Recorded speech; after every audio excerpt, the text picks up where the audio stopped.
বাংলায় ধর্ষণ হলে তার রেট আছে, খুন হলে তার রেট আছে, আগুনে পুড়ে মরলে তার একটা আলাদা রেট আছে, দিদি সব রেট করে দিয়েছে। অথচ এই দমকল মন্ত্রী যাকে ঘাড় ধাক্কা দিয়ে এখনই জেলে পোড়া উচিত, যারা এই লাইসেন্স দিয়েছে তাদেরকে তাদের যাবজ্জীবন সাজা হওয়া উচিত। আমি একটু আগেই বলেছি বাংলার মুখ্যমন্ত্রী সিঙ্গুর বেচে ক্ষমতায় এসেছেন। সিঙ্গুরের কৃষকদেরকে ভুল বুঝিয়েছিলেন, কৃষকদেরকে ভুল বুঝিয়ে তিনি তাদেরকে তার পক্ষে এনেছিলেন। বাংলা জুড়ে তিনি প্রমাণ করতে চেয়েছিলেন যে বাংলার মুখ্যমন্ত্রী কৃষকদের পক্ষে। তাই শিল্প স্থাপন সিঙ্গুরে হলো না, যেখানে কাজ হয়ে গেছিল সেই কাজকে শেষ মুহূর্তে বন্ধ করে দেওয়া হলো। শুধু বন্ধ করে দেওয়া নয়, সিঙ্গুরের টাটাদের কারখানার সিমেন্ট বালি যে স্ট্রাকচার, যে পরিকাঠামো, সেগুলো ভাঙার জন্য কয়েকশো কোটি টাকা রাজ্য সরকার আমার আপনার পকেটের টাকা সেখানে কাজে লাগিয়ে ডিনামাইট দিয়ে ফাটিয়ে ট্রাকটা পেলোডার দিয়ে সরিয়ে সেই ইস্পাত সিমেন্ট নির্মিত যে পরিকাঠামো, সেই পরিকাঠামোতে সরাতে রাজকোষ থেকে কয়েকশো কোটি টাকা খরচা করলো।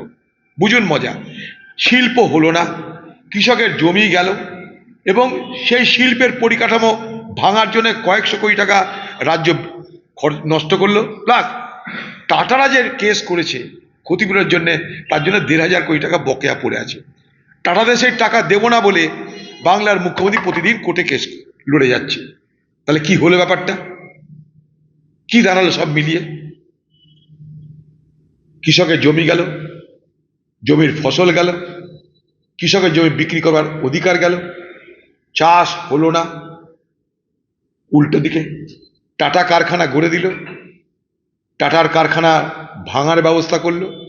টাটার কারখানা ভাঙার জন্য যে সমস্ত জিনিসপত্র লাগে, ডিনামাইট থেকে আরম্ভ সব কিছু রাজ্য সরকার কোষাগার থেকে সেগুলো ব্যয় করলো। আর টাটা কোম্পানি ক্ষতিপূরণ চেয়েছে, তার জন্যে সেই ক্ষতিপূরণের মাসুল দিতে হবে 1,500 কোটি টাকা। সেটা যদি দিতে দেরি হয়, আগে ছিল 800-900 কোটি টাকা, টাকা দেবো না করতে করতে সুদ সমেত সেটা 1,500 কোটি টাকা হয়ে গেছে। আগামী যখন হারবে রাজ্য সরকার, তখন 2,000 কোটি টাকা হবে। অসুবিধা গেছে, কোষাগার থেকে দিয়ে দেবে। এর থেকে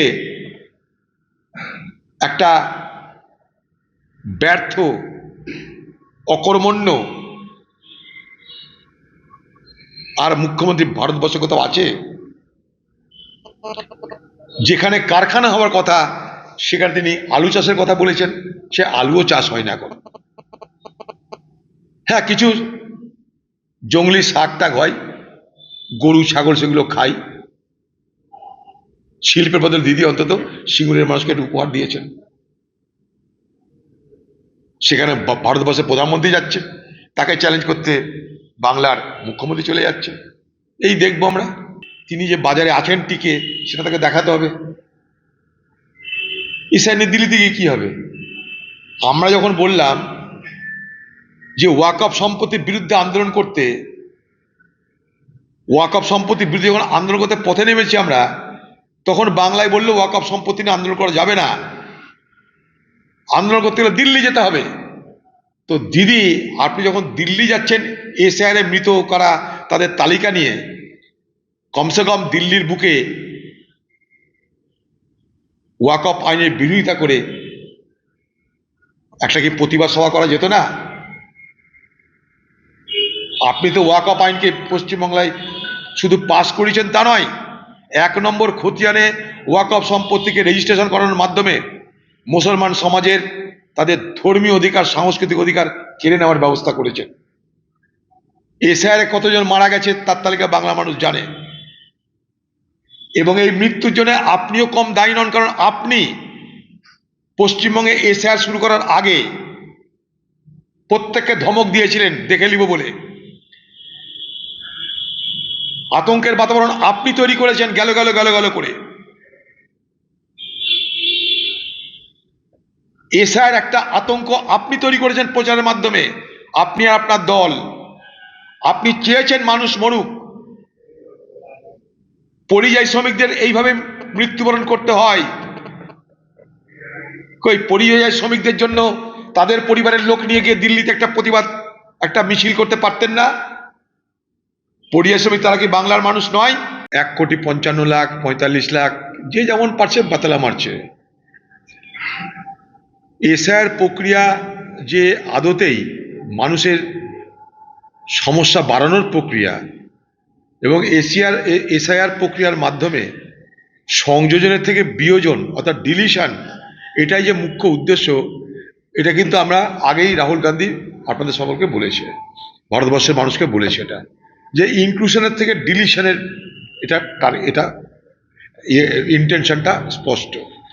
এখন যেভাবে এসআইআর নিয়ে বাংলা জুড়ে একদিকে বিজেপি, একদিকে তৃণমূল, এ বলে আমাকে দেখ, ও বলে আমাকে দেখ, এ বলছে এসআইআর করে আমি সব ভোটার লিস্টদের সংশোধন করে ভুয়া ভোটার বাদ দেব, অনুপ্রবেশকারী বাদ দেব, বাংলাদেশি বাদ দেব, রোহিঙ্গা বাদ দেব, আরেকজন বলছে আমরা এসআইআর করতে দেব না। এই দুই যুদ্ধের মধ্যে দিয়ে এসআইআর প্রক্রিয়া বাংলায় চলছে, এবং এই এসআইআর প্রক্রিয়ায় সব থেকে বড় যারা যোগদান করেছে তারা হচ্ছে পশ্চিমবঙ্গের তৃণমূল পার্টি এবং পশ্চিমবঙ্গের তৃণমূলের সরকার। সব থেকে বেশি যদি কারোর লাভবান হয়ে থাকে সেটা হবে পশ্চিমবঙ্গের তৃণমূল পার্টি। প্রত্যেকটা বুথে তারা এজেন্ট দিয়ে এই কাজটা তারা দীর্ঘদিন ধরে খুবই বুদ্ধিমানের সঙ্গে করার চেষ্টা করেছে এবং করেছে। বাকি এগুলো দেখছেন তরপানি টিএমসি নেতাদের, ওগুলো কি দেখাচ্ছে বাংলার মানুষকে যে আমরা বাংলার মানুষের ভোটার অধিকারটাকে সুরক্ষিত করলাম, আর কিচ্ছু না, আর কিচ্ছু না। না হলে যাদের অধীনে এই এসআইআর হচ্ছে, আজকে ডিএম, এসডিও, বিডিও, বারবার করে বলছি আমি, এরা কি ক্ষমতা আছে মমতা ব্যানার্জির ইচ্ছার বিরুদ্ধে কিছু করে?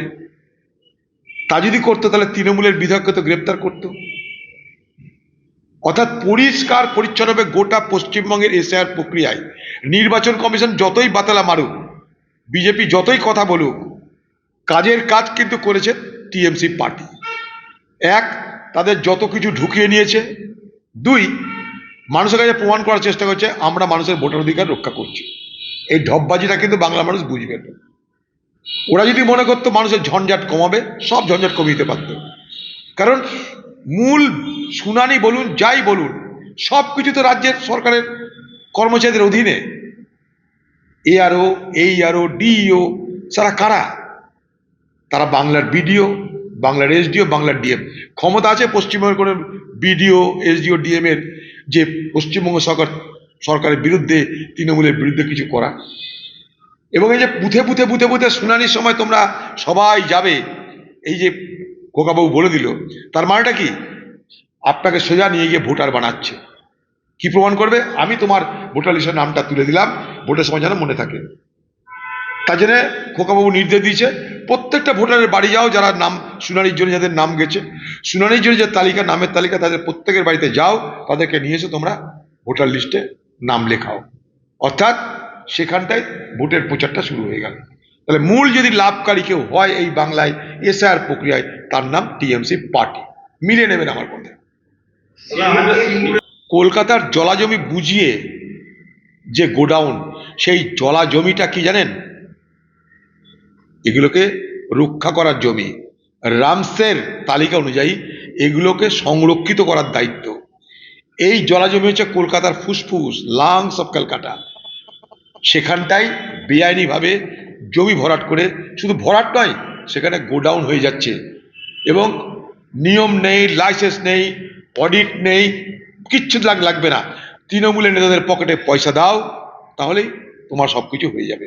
দেখবেন যে মালিক সে নিশ্চয়ই তৃণমূলের সঙ্গে জড়িত, বা তৃণমূলের কোনো নেতার সঙ্গে তার খুব ভালো সম্পর্ক, কিংবা তৃণমূলকে পয়সা খাইয়ে সে করেছে। তিনটে কথাই বলে দিলাম। সেখানে মুখ্যমন্ত্রী যাওয়ার প্রয়োজন মনে হলো না। গরিব শ্রমিকরা বাংলার, তারা বেঘরে প্রাণ দিল, কতজন মারা গেল তাকেও জানে না। মুখ্যমন্ত্রী বলে দেবে একটা সিভিক চাকরি দেবো, সিভিক ভলেন্টিয়ারের চাকরি দেবে, না তো পঞ্চায়েতে নাকি কোথাও একটা চাকরি দেওয়ার ব্যবস্থা আছে তার, কিংবা ল্যান্ড ডিপার্টমেন্টে পিওনের কাজ, চাকরি দেওয়ার পরিবারগুলোকে ব্যবস্থা করবে, আর 8-10 লক্ষ টাকা করে দিয়ে দেবে। বাংলায় ধর্ষণ হলে তার রেট আছে, খুন হলে তার রেট আছে, আগুনে পুড়ে মরলে তার একটা আলাদা রেট আছে, দিদি সব রেট করে দিয়েছে। অথচ এই দমকল মন্ত্রী, যাকে ঘাড় ধাক্কা দিয়ে এখনই জেলে পোড়া উচিত, যারা এই লাইসেন্স দিয়েছে তাদেরকে, তাদের যাবজ্জীবন সাজা হওয়া উচিত।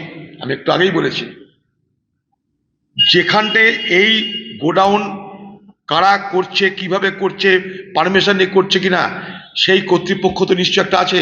সে পঞ্চায়েত হতে পারে, মিউনিসিপ্যালিটি হতে পারে।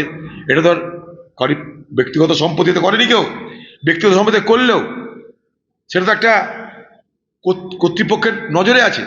শহর হলে শহরে মিউনিসিপ্যালিটি, তার সঙ্গে মেট্রোপলিটন কর্পোরেশন আছে, তার সঙ্গে পঞ্চায়েত আছে, তাদের দায়িত্ব দেখার এগুলো।